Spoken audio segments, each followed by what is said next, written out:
For over 20 years, I've led a life of solitude and prayer. Now, for the first time in my life, I'm going to Europe.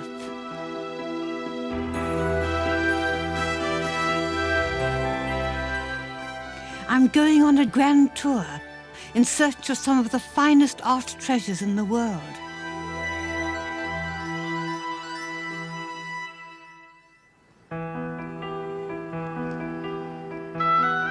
St Petersburg is as far north as I've ever been, just as well, because the sea here is frozen over in the winter. The splendor of the city has to be experienced to be believed. And it's a happy irony that because of communism, so little has been changed here.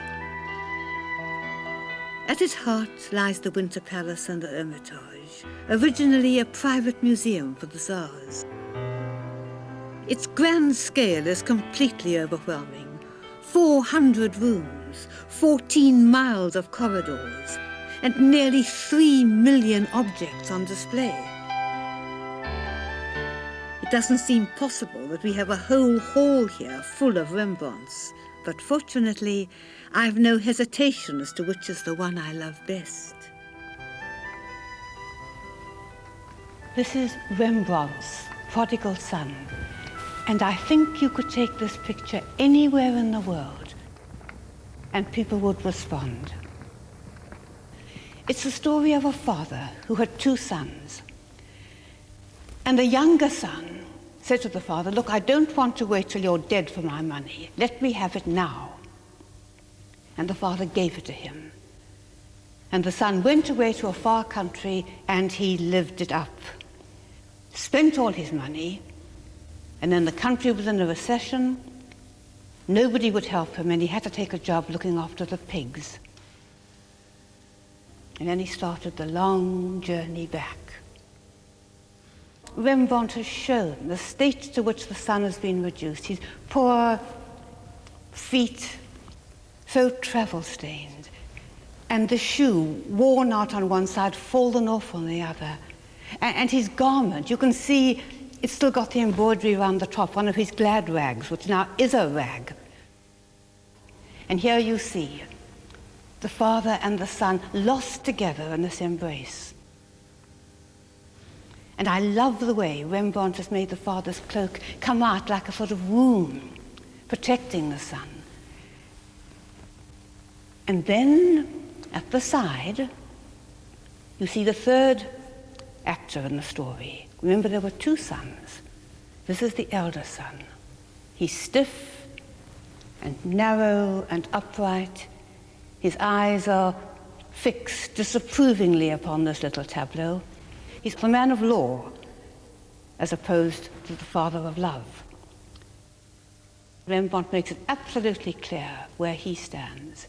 He stands on the side of parental love, of embracement.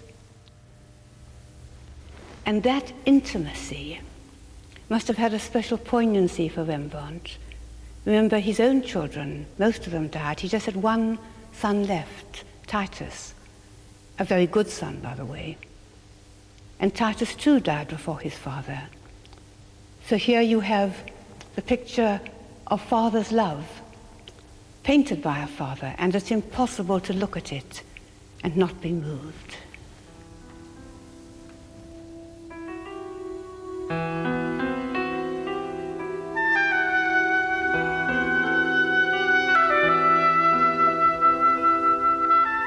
The Hermitage is full of masterpieces that move the heart.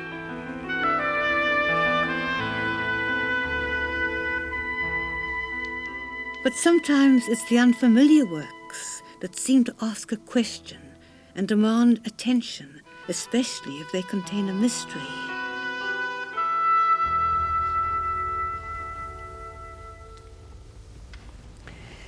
This picture caught my eye. It fascinated me. Not, I must confess, just because of the beauty of the painting, though it is in fact an extremely beautiful painting by Corregio. No, what got me was the look on her face. It's such a secretive look. And for centuries, that's all people saw. And then detective work began. First of all, they translated what was on the silver bowl. And it turns out that it's a few phrases from Homer's Odyssey. And it's taken from the bit where Helen is mixing a magic potion that will take away all sorrows. Now that, of course, is what is often said to be the aim of art. And then they discovered that there actually was a poetess connected with Correggio. There was a Veronica Gambara, a well-known poetess, and there was another who was connected with the ruler of the town. Now, I don't think it's the second lady, simply because it says of her, or rather Correggio said of her, she's the most beautiful woman I've ever seen.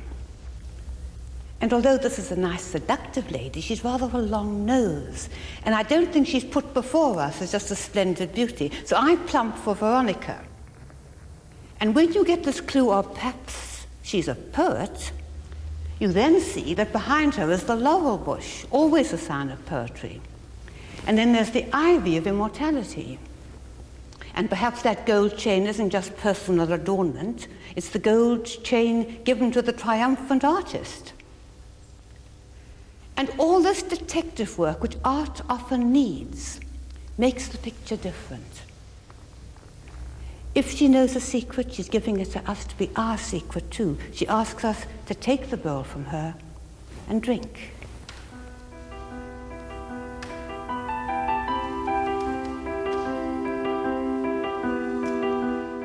It's strange that Russia produced no old masters.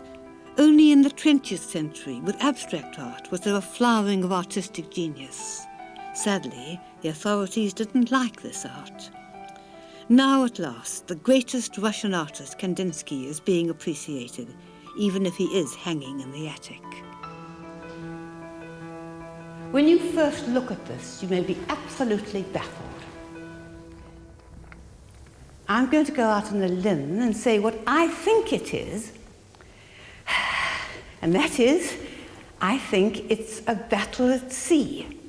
And I think we've got a ship here, two ships colliding with the oars. I think these are the shots of the cannon. And you see the wave, perhaps this is a ship going under. There's a kind of rupture and explosion everywhere. Now, somebody who spent ages looking at the picture may be watching this and say, isn't she foolish? Obviously, that's a snowstorm in the Alps, or perhaps a troubled afternoon at the Kandinsky family home. But whatever they think it must be a scene of violence, because this is a violent picture. And when I say that's a ship or that's a standard, I'm not saying literally that's what it is. That's what it's based on. He's trying to give us a feeling of perhaps what it was to be in a sea battle, with confusion and violence and things swaying to and fro. And he's using colour as a means of expressing emotion. And it's an added dimension, perhaps, that the revolutionary Russians didn't like this kind of art. They said the people couldn't understand it, which I think is a libel on the people. And so Kandinsky went into exile. And the rest of his life he painted in Paris, where, of course, the French understood immediately.